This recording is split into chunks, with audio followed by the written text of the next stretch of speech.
Subscribe. Prime boy pẹ̀lú Wùmí amọ̀ra wọn gan tí mo bá like Prime boy fẹ́ lady kan as at that time tó yẹ pé ó close mọ́ Wùmí so Prime boy ṣáà fi lady yẹn lẹ̀ but Mohbad ò lè fi lady yẹn lẹ̀.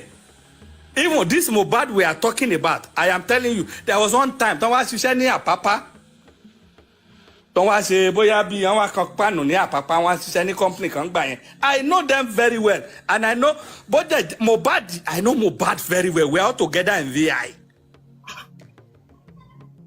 Ọ̀rọ̀ tí ìdójú ẹ̀ ni o, èmi expect pé we are giving her long time kó sọ̀rọ̀ tá bá bí dá kó tún come out again. That's where we are waiting because ó dà pé àwọn ìdílé bàbá yẹn wọn ò fi ọpọlọ sí lára ọpọlọ tí ò ní yẹn àwa jẹ́ kó mọ̀ everybody mọ̀ pé àwa mọ̀ pé Mohbad kọ́ ló lọ́mọ ẹ forget orin right from time immemorial everybody mọ̀ ìyá Mohbad gan mọ̀ ìyá burúkú kan ni so ó mọ̀ ẹ rí i pé ọ̀rọ̀ ìyá Mohbad gan ta fúnra wọn tó bá sọ eléyìí á sọ̀rọ̀ bí ẹni tí torí ẹ ti dàrú simply because gbogbo wọn ti gauge gbogbo wọn pé tá bá sọ wọn ti tẹ́tì wọn ìmílẹ̀ tí issue yẹn ti ṣẹlẹ̀ ẹ jẹ́ kí n já yín sí yàn kan. ọyọ ìjà wa. ìjọ kẹrin tí Mohbad kú tán sí Mohbad tán. Do you know all of them had a secret oath? We had that. All of them had a secret oath. After the secret oath they shared money. Hey.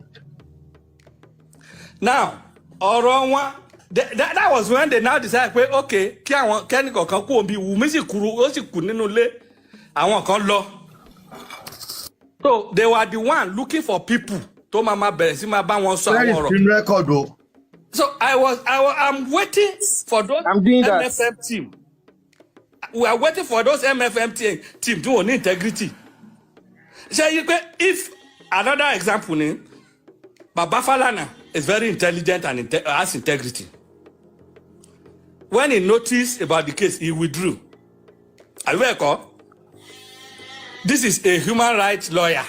Tole Wokwe to trample upon the right of women. He withdrew. Now, secondly, Oba Elegushi can never come out and he will never come out. Because in Katoba Jetenya, you can't throw it away. Tó bá ṣe máa jẹ́ náà ló máa jẹ́. What they were thinking ni pé tá bá máa pariwo lọ fún bí oṣù mẹ́fà oṣù méje everything will die down. Ilé yóò lè die down. They will now take Wùmí out. They will now flee Wùmí out of Nigeria.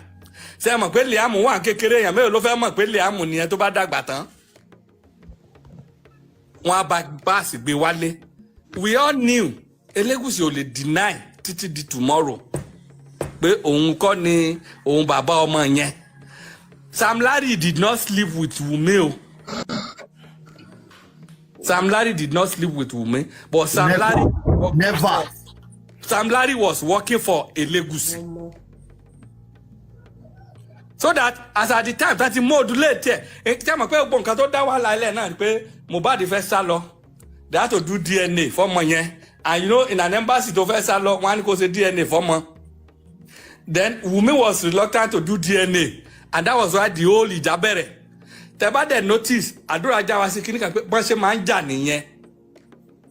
Pé wọ́n dẹ̀ ń jà nínú ilé as at that particular day pé wọ́n jà nínú ilé particular. Mi ò expect ká ní kí àdúrà sọ nǹkan kan fún wa mọ́nà. Kí ni àdúrà fẹ́ sọ? Already ó sọ fún wa pé wọ́n máa ń jà. Ó dẹ̀ náà ń jà lókè. So ẹ ṣí àkíní ẹjọ́ ẹ bá mi ṣí ẹ. Say you understand? Àdúrà ti sọ fún wa pé wọ́n ń jà lókè ńjọ́ yẹn pé wọ́n ṣe máa ń jà nìyẹn tí bàbá òun máa wá ń parí ẹ̀. Ẹ jọ kí la fẹ́ kádùrà sọ? Ṣé kádùrà sọ pé okay Wùmí ló pa?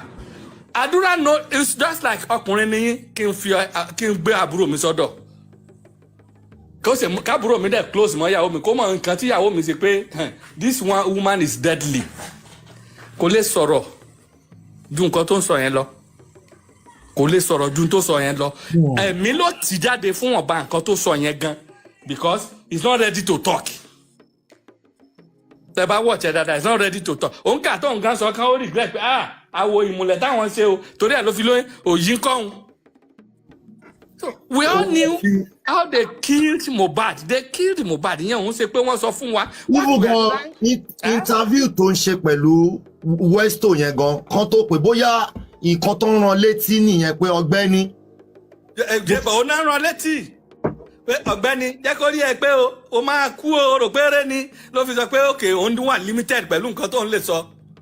Spending will not say anything. Tàbá grow up lórí spending à ń tara wa ni because oath yẹn ti fi ń dẹ́rù bà wọ́n. Tó bá ti sọ ikú tó fẹ́ kú wàá padà wàá kú náà ni. We all knew this one. Ṣé rí issue Naira Marley ẹ má play music Naira Marley ẹ play tá a bá play okay níṣẹ́ tá a bá láti da ọmọ nù àti omi ìsanwó àti omi ìwẹ̀ irú orin tí Naira Marley release yẹn ta ni bàbá Béjì is a very good leeway ọ̀nà kan nìyẹn tó indicate pé you know there is nothing tó ń ṣẹlẹ̀ sáà méjì ṣebí Naira Marley ló gbé Wùmí fún Mohbad ta ló fẹ́ mọ Mohbad ta ló mọ ó gbé fún ní virgin kò gbé fún ní fájì yẹn ọ̀gbẹ́ni májà sọ gbogbo yẹn ṣé fájì bíi báwo ṣé bí Naira Marley ti sọ wọn pé Marita ni so kò gbé fún ní fájì gbogbo ara ọmọ tó ń sun ilé ẹ ọmọ tó ń sùn nílé ẹ tó ń gbélé ẹ ló gbé fún ní fájì. kò bá fájì wá. kò bá fájì wá òun náà mọ̀ pé òun ò lè bá yẹn kò bá fájì wá níbo ọmọ tó ti fọ́ káàkiri. èlèlè tí èlèlè.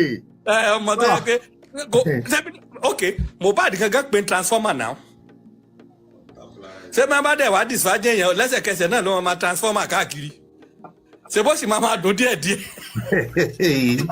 àbí so oyún yẹn tẹ bá wo gbà tí wọ́n ṣe baby shower. Deborah gbọ́dọ̀ má gbọ́ show yìí ẹ má sọ ọlọ́pàá. tẹ bá wo gbà tí wọ́n ṣe baby shower that Mohbad was crying that day. He was not happy. Ọmọ ọlọ́mọ bọ̀wẹ́ since tó yẹ pé òun fẹ́ràn ọmọ yẹn òun dẹ̀ ṣe rí mú Mohbad ò já let me tell you Mohbad ò já because he is a complete gentle boy.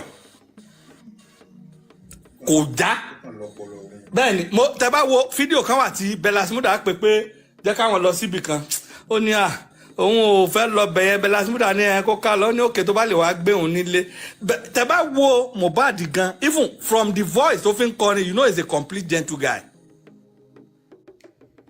Mi ò jiyàn pé ó mú gbogbo nǹkan tó ń fún mu tó fi ń kún lóorun ṣé àwa náà la mú wá gbogbo ètò òun fún rẹ sọ pé aṣọ tó ń dàbò ń lórí yẹn ṣé àwa ta ní justice for Mohbad náà la sọ ṣé Mohbad kọ́ ló sọ fún rẹ. There was one day I called the phone line of the father. Are you there? Hello? I called the phone line. I called the phone line of chief. That is the father. Mo wá ní bàbá. Kí ló dé tẹ́yin ò sọ̀rọ̀ sí gbogbo nǹkan tó ń lọ tọ́mọ yìí ń ṣe nǹkan kan. Ó ní ṣé bàbá tó bá ń gbọ́ ọ̀rọ̀ yìí wọ́n máa gbọ́ nísìn nígbà tí mo pè wọ́n pé bàbá ṣé bí Wùmí ṣe ń ṣe tẹ́ ń wò báyìí nǹkan kan. Ó lóun nìkan nìyẹn ẹ̀bí fóun. Pé òun sì ti pẹ́ tóun ti rí pé àfìgbà tó lóun lọ́kọ tí wọ́n ló ń fẹ́ olórin tó tún wálé and ọ̀rọ̀ àwọn ọmọ kéékèèké sí òun ò lè dá sí òun ò mọ bọ́rọ̀ wọn ṣe ń lọ pé kí ni mo fẹ́ kóun sọ ṣé kóun sọ pé Wùmí ìsọmọ òun ni àbí sẹ́yìn lè sọ pé òun ló pa ọkọ ẹ̀ àwọn mọ̀ pé ọmọ líle ni ọmọ búburú ni ọmọ dáadáa ni tá a gbọ́dọ̀ dákọ òun sì rò pé ó ti change ni ṣé mọ̀ bàbá ti sọ̀rọ̀ so we don't expect bàbá to be coming to internet kò sí nǹkan tí ẹ dá lè fẹ́ fi internet sí bàbá tó ti dàgbà. On the issue of Karimo mo mọ Karimo gangan dáadáa. Dáàdi ẹgbẹ́ wa débẹ̀. Ṣé bí kí ni Karimo ń gbé tẹ́lẹ̀ Bariga go and find out. Ló ti ń ta pọ̀ mọ́. Bariga ló ń gbé. I know the family, I know the mother so well now. I am a barrack boy too. So ẹ gbàgbé gbogbo yẹn. Mo mọ̀ wọ́n gan. But tí Yorùbá ti dé bá okay there was one day tí ọ̀rọ̀ yìí ṣẹlẹ̀ mo wọ pé Wùmí kí ló ṣẹlẹ̀ gangan. But my phone ẹ wọjọ́ tí Mohbad lọ play. Ṣé kí n gbé yín débì kan níbi tí Mohbad lọ play. Wàhálà mo ti ready mo ti lo síbẹ̀t. Now ọjà spending I mean ọjà prime boy simply because bill ṣe prime boy pẹ̀lú Wùmí ọmọra wọn gan tí mo bá like prime boy fẹ́ lady kan as at that time tó yẹ pé ó close mọ́ Wùmí so prime boy ṣáà fi lady yẹn lẹ̀ but Mohbad ò lè fi lady yẹn lẹ̀. Even this Mohbad we are talking about, I am telling you, there was one time, tó wá ṣiṣẹ́ ní Àpápá, tó wá ṣe bóyá bí àwọn kan pàánù ní Àpápá, wọ́n ṣiṣẹ́ ní company kan gbà yẹn. I know them very well, and I know, but Mohbad, I know Mohbad very well. We are all together in VI. Ọ̀rọ̀ tí ọpọlọ tí ò ní yẹn, àwa jẹ́ kó mọ̀. Everybody mọ̀ pé, àwa mọ̀ pé Mohbad kọ́ ló lọ́mọ. I forget orin right from time immemorial everybody mọ̀ ìyá Mohbad gan mọ̀ ìyá burúkú kan ni so ó mọ̀ ẹ rí i pé ọ̀rọ̀ ìyá Mohbad gan ta fúnra wọn tó bá sọ ilé ó á sọ̀rọ̀ bí ẹni tí torí ẹ̀ ti dàrú simply because gbogbo wọn ti gauge gbogbo wọn pé tá bá sọ láti tẹ́tì wọn immediately tí issue yẹn ti ṣẹlẹ̀ ẹ jẹ́ kí n já yín sí yàn kan. ọyọ ìjà wa. ìjọ kẹrin tí Mohbad kú tán sí Mohbad tán. Do you know all of them had a secret oath? We had that. All of them had a secret oath. After the secret oath, they shared money. Hey. Now, that was when they now decided, okay, kẹ́ni kọ̀ọ̀kan kú òbí Wùmí sì kú nínú ilé, àwọn kan lọ. So they were the one looking for people. To mama bẹ̀rẹ̀ sí máa bá wọn sọ àwọn ọ̀rọ̀. Very record o. So I'm waiting for those MFM team. We are waiting for those MFM team tí wọ́n ní integrity. Ṣé yí pé if another example ni Baba Falana is very intelligent and has integrity. When he noticed about the case, he withdrew.